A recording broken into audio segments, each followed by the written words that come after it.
Many times we know there's something wrong in our relationship, but we're not for sure if it rises to the level of too much. Well, today I'm so excited I'm being joined with a special guest, Kate Anthony. Kate is the host of the critically acclaimed podcast called the Divorce Survival Guide podcast and a creator of an online coaching program, Should I Stay or Should I Go? She's a certified domestic violence advocate and a high conflict divorce coach with a new book out called The Dword, Making the Ultimate Decision About Your Marriage, which is amazing. So Kate's joining us today to help us walk through how to make that mental shift when exiting a toxic relationship so that we can become our own best advocate.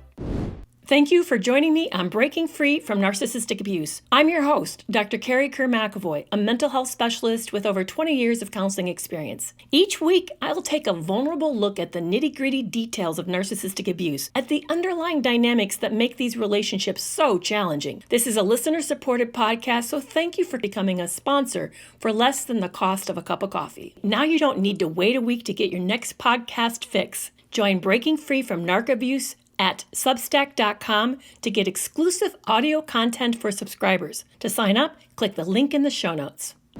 So I'm so excited to be joined by Kate Anthony today, who has a new book out called The Dword. And she gave me an advanced copy of it, and I read it, and I loved it. And one of the things, Kate, that you did in the book that surprised me, because I anticipated this to be a book for the general public who's going through a divorce, but you specifically targeted towards high conflict divorce. You don't come out and say that in the title, but this is really a description of what happens when you're in an emotionally abusive or less than safe relationship, and how to manage this in a very careful way.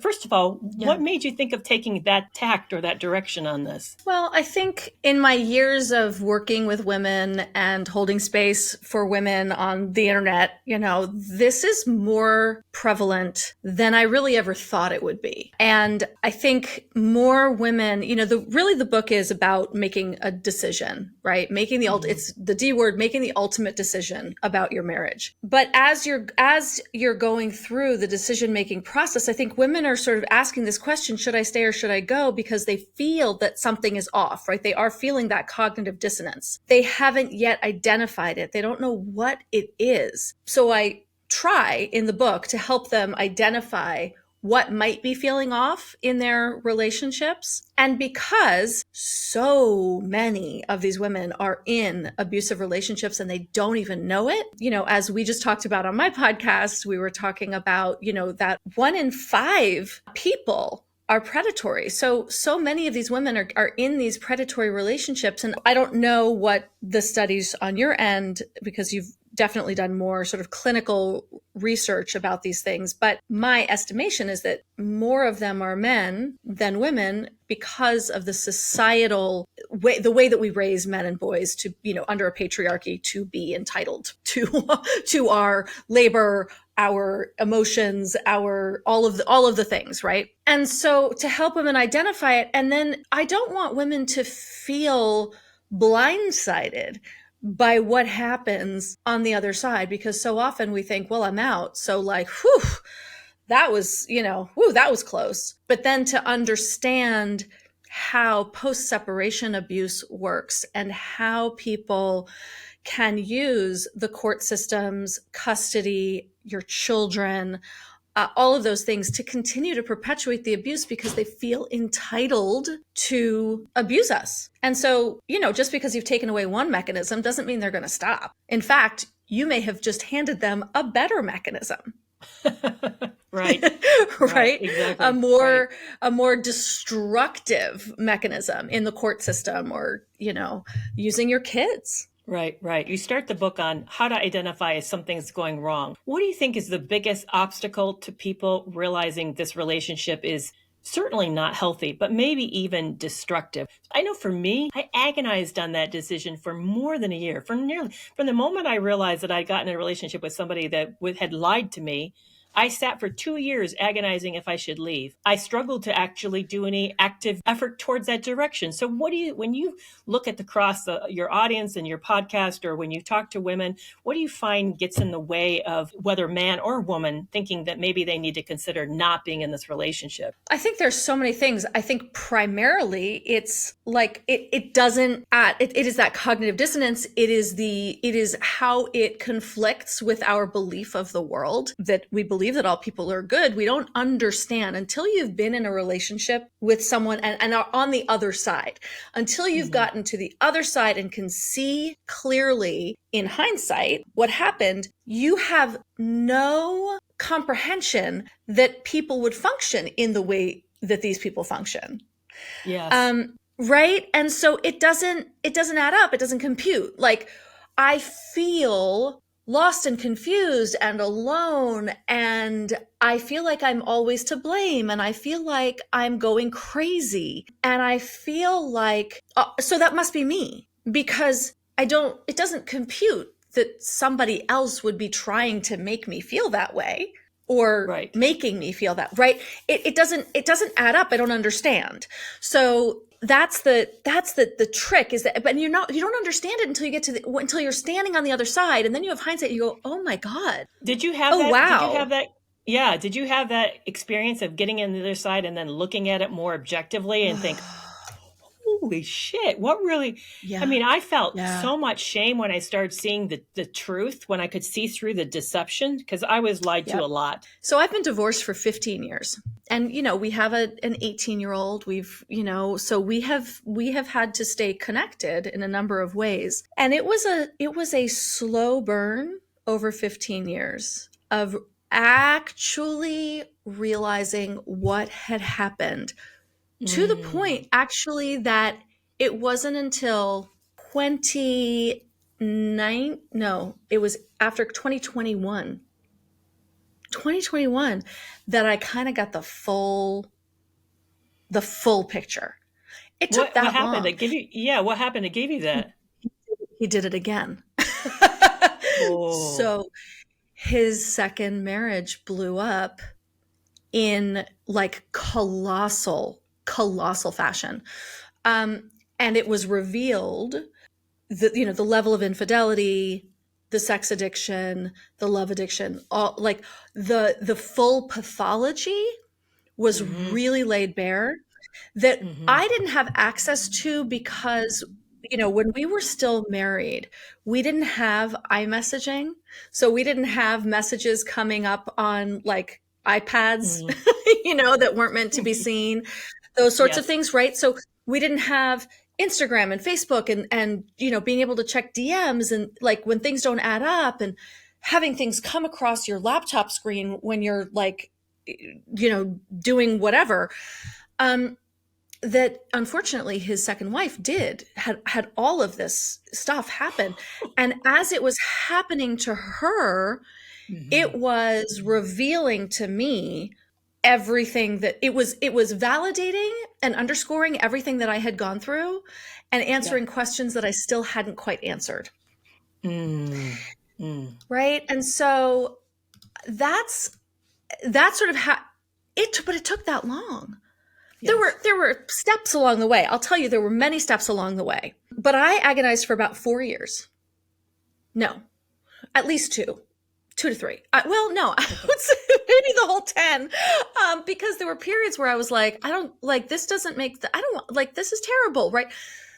I was begging like someone tell me what to do when I was getting married. I didn't want to get married, but like, well, I've invested 5 years in this, and I was 32, and like, what, now what am I going to do? Like, I want to have a baby, and I want to get married. And like, it felt like a, sunk cost fallacy. Like, well, I've invested this long. And later on, I learned that all of that questioning and all of that, like, things aren't adding up, and I don't understand what's going on.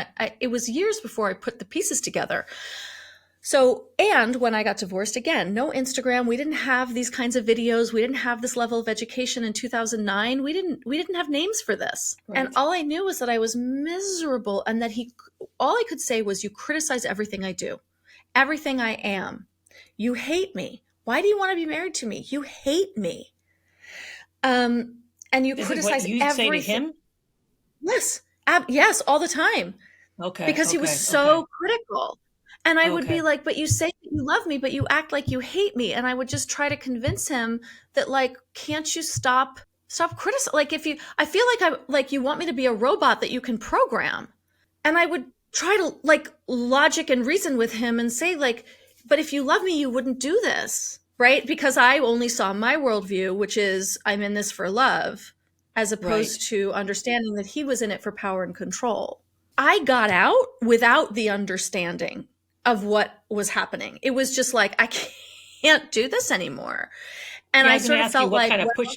What? Yeah, what I was going to ask what pushed you over the precipice. There's something. yes, what pushed me over the edge was I had a moment and I knew he was abusive, right? That word had come to, I didn't understand it, but I knew Hmm. that this was abusive. And I took to the internet and I said, what is emotional abuse? And I was given very overt answers. He tells you you're a piece of shit. He Hmm. says this, and this, right? None of which he said. So I was like, well, I guess it's not emotional abuse. I don't know, right? Because he's much more covert than that, because he's smarter than that, and he's never going to say those kinds of things, right? He's not. Right, right. But it was one day when I realized that I had a 3.5-year-old little boy, and I realized that if we stayed in this dynamic, my son was going to become emotionally abusive, and that he was Mm. going to choose really codependent, meek women, or women who I didn't understand at the time, right? But he was going to choose women like I had become, which was a shell of the person that I am, and that I was, and that I was meant to be. And that was the moment. Even though I had a therapist at the time saying, like, no, no, no, you got to stay together for your kids. It's much better for children to be in an intact household, even if it's unhappy, which is, you know, um, has been debunked. It's research that was Right, completely right, debunked, but this is what she was right. going by. Um, and that was the moment. I was like, I have to Mm. leave from my son. He has no Wow. chance. That's really powerful. I recently heard, and I put a video out on it. It's called "Breaking the Shelf Moment." You had a breaking the shelf moment. Like, it's almost, That's we right. can have a lot of things stack up, even really big things that you'd think should break the shelf. Like when I found out my Yep. ex was cheating on me on the honeymoon, you'd think that would have broke the Right. shelf. No, it's amazing. It's sometimes it's these little subtle observations, like you saying, you know what, I don't want my son being like this, and if I stay here, this is who he's going to become, and he's going to pick people 100%. like me that I'm acting right now. It's amazing how it's something, it can just be that one too many things, and then we're done, we're That's right. out. That's So right. what did you find to be most surprising about the process? Because I think this is where I see a lot of people get hurt or stunned. First, they make a couple Mhm. errors. One they think is, when I get out, I'll get better, because at least I'm getting out. So then I won't have to deal with That's all of right. this. So that's the one. And then often the person that they're starting to leave becomes sweet for a period of time and really confuses them. Like, let's do it Uh-huh. Oh, amicably. I every think we time. can like do this. Yeah, I know. Like, and Every I time. think there's a reason why that's happening. But I'd love you to talk about Uh-huh. this dynamic of what happens when we start to leave. What should we be prepared for that often we're not? hmm Well, so I think that there are a number of things that can happen. And frankly, I think it's very difficult to be able to second guess, right? So in my Mm, case, I had a very amicable divorce. It was, my ex just sort of, what was important to him was that he was going to be viewed as father of the year and ex-husband of the year. If he couldn't be husband of the year, he was going to definitely be ex-husband of the year and father of the year. So that worked in my favor, right? That hmm. worked for me. And, but I kind of feel like it's luck of the draw. And Yeah. you may not be able to predict this. Yes. I think you can predict in certain cases you can. Like if there's a certain level of abuse, if it's been really bad, and if there's been financial abuse, you can probably predict that this person is going to continue to financially abuse you through your divorce, right? And you would think, well, the court, it's very clear, it's 50-50 or whatever. There are still so many ways to manipulate the system, that you really have to be prepared for. I would say the most important thing you can do is sort of prepare for the worst, but don't create the worst. And this is a very tricky balance, right? So you're going to prepare yourself for this to be bad without creating it, without creating additional conflict. So the ways that you would create additional conflict is by, let's say, filing and having him served while he's walking down the street and shocking him about, unless you are physically unsafe, in which case that is your way to do that. But you must do that in conjunction with a domestic violence shelter or an advocate who's guiding you into creating a safety plan. But, hiring a shark of an attorney off the bat, you are going to create conflict where it might not have existed. But the things that you should do that are prudent would be to consult an attorney so you know exactly what the laws are in your state, so that when you have the conversation and you tell them that you're done and they start making threats like, I'm going to take the kids and you're going to get no money, you actually have knowledge and information that says, that's actually not true. Like, don't make those threats to me. That's not how this works. If you really want to spend $100,000 trying to take me down, like, that could be our kids' college fund. Like, why are we going to do that? Right. So you want to have a consultation with an attorney so that you know what your rights are, so that you don't get sucked into the vortex of their threats. You want to have gathered all of the financials and make sure that you have copies of every single financial statement, the last 3 months of every statement for every account that you know about. You want to, if there are accounts that you don't know about that maybe your name's not on, if there's mail coming in from banks that you don't know about, you can't open them because it's a federal offense to open someone else's mail, even if it's your spouse.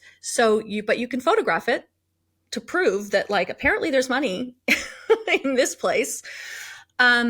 So you want to set yourself up with as much information as possible so that when it begins, you actually know what's up. You know what the truth is. So when they start all of their tactics, you can sort of rest assured that that's not really how this works, or right. So I think there's this balance of, get yourself as prepared as possible and don't stoke fires that are going to make them scared. Right. But that is so hard though. Yeah. That is so hard though, because you're basically saying to the person, I know you've been injured. I know this person has really mistreated you, has failed to recognize you as a human being, and you have intense feelings about that. But this is not a time to act this out, because all you're going to do is have more of that happen to you. Wow. So do you have some suggestions that people should do to be able to contain all of this injury, this anger? Oh, yes, absolutely. I mean, have a good therapist who actually understands what this is, who has specialization in this, narcissistic abuse or whatever it is, a therapist or a coach. A coach might be a divorce coach like me. Yeah. Hello. Because I'm an expert in this, or like you, Kerry, you're an expert in this. We can walk you through it. I have a program for women about this, helping them through the divorce process, because you want to be able to process and do as much healing as possible on your own, separate from this person, right? So often we go to them to help us with our healing, right? Like, oh my God, don't you realize what you did to me? Yes. Like, you're going to the hardware store for oranges. This is not going to happen. So that's such a powerful point. Wow. Yes, you're right. We do. We look for reassurance from them to validate the fact that we are okay. And yet this is a person who has never been good at reassuring us. They've never validated. Right. Don't you understand what you've done? Yes, they do. Of course. Yeah. Right. And so you want to get with they're women, in my opinion, are like a collective of women is probably one of the most healing places that you can be. So, not to just shamelessly plug my program here, but I do have a program for, that is a divorce collective because Mm, I want women to be in this together. I want yeah, them to learn and grow from each other and guided by someone like me, someone like you, Kerry, who is an right. expert in this, who can help them like untangle this web that make like of like whatever, like this muck that doesn't make sense. It doesn't Yes. compute, right? And to help untangle it, I would prefer before you even begin the divorce process, because if you start the divorce process while you're still in it and you still have all of this rage and confusion, you're going to bring that into the divorce, and it could cost tens of thousands of dollars more in the Mm-hmm. process, right? So Mm-hmm. trying to get a little bit of clarity, and listen, sometimes you get that clarity and then the rage is Yes. boiling over, right? And yes, you deserve that, and absolutely, and that rage has no place in your divorce, because the person it's going to hurt most is you or your children, Yeah. Yeah. right? They're The kind other of thing, impervious to it. Yeah. yeah. The other thing that you said that I think is something, at least I see happen a lot in the people that I talk to, is that they're not doing it. I love that you're suggesting this. Is to me, this is like revolutionary.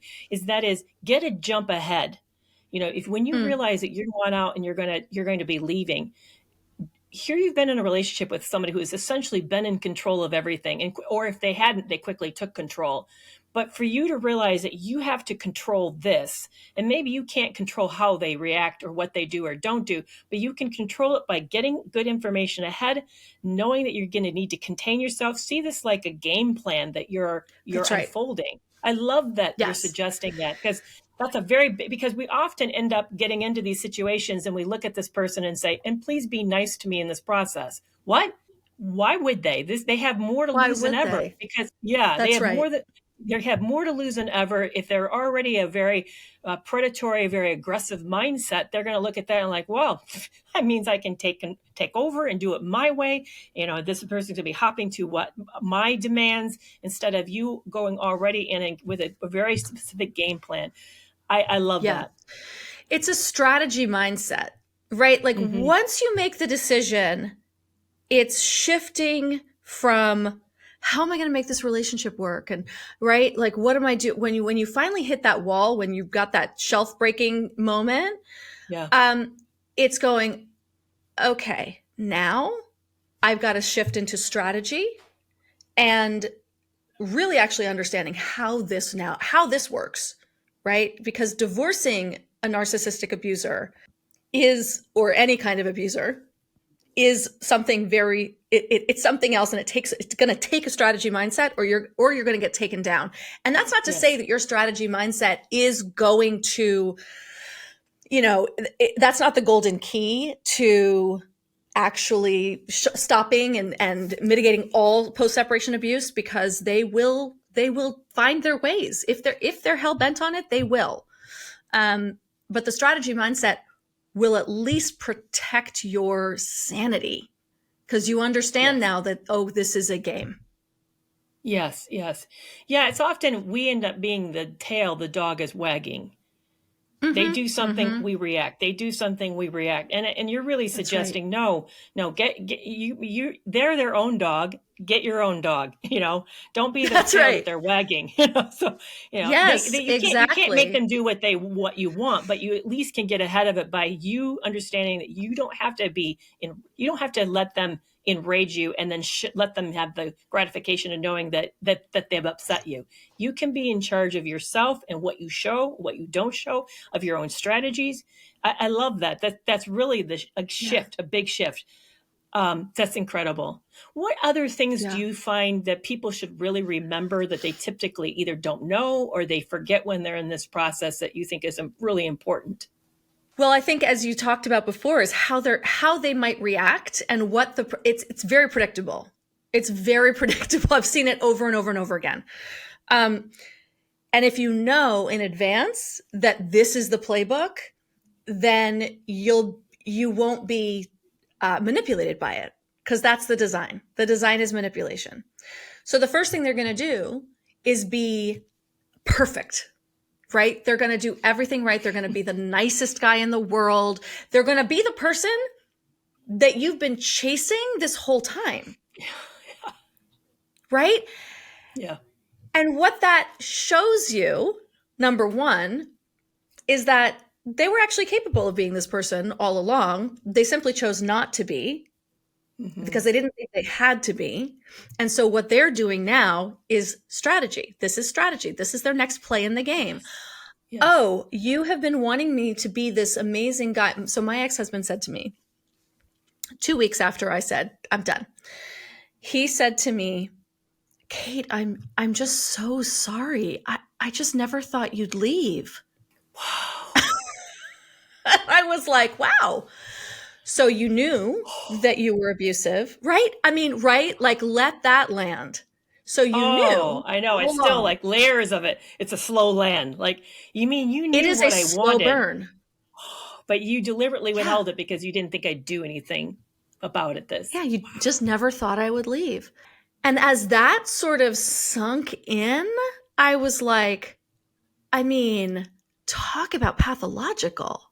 Yeah. Right?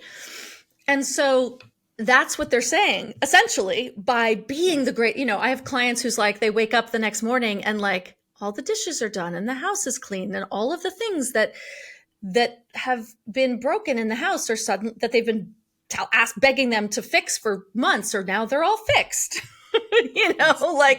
And they're like, he's doing everything. Now he wants to go to therapy. Well, right. I mean, first of all, you don't go to therapy with an abuser, period, end of story, because it is, again, another tool to abuse you.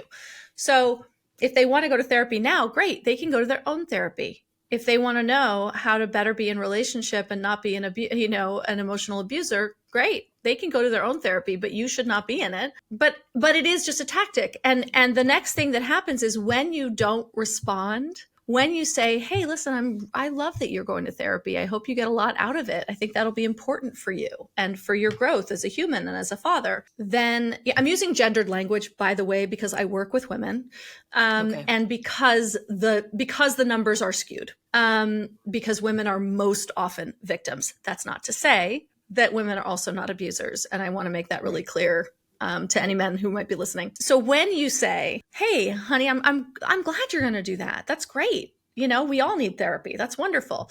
But it's not changing my position. Usually the next shift is rage because it didn't work. Mm-hmm. Their tactic didn't work. And so now they're going to get really, really angry.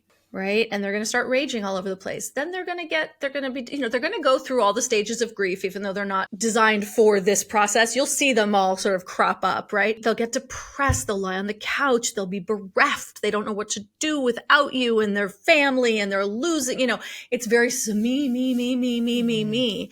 And so, they'll be, the denial is the first, like doing everything right. And then like pretending like we never had this conversation. Like if I just do everything right, then like maybe she won't notice and she'll forget about it. Right. And it's just most important for people to understand that all of these things are tactics. And when the rage comes back around, because when each of these tactics don't work, the rage will come back. And when the rage comes back, you have to remember, like, that's who you're dealing with. This is the emotional immaturity. This is somebody who doesn't have the emotional intelligence or capacity to be with loss, with, big feelings or whatever it is, right? It is this emotional immaturity. And then that's who they are. Yeah. And that's why you're doing this. Yes, it's a hard realization, but you're right. It also, in a way, can give you the closure.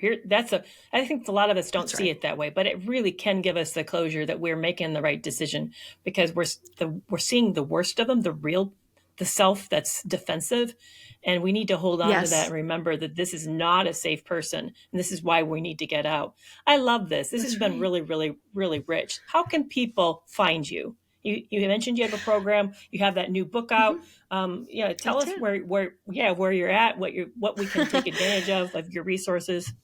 Thank you. Everything's on my website, which is kateanthony.com.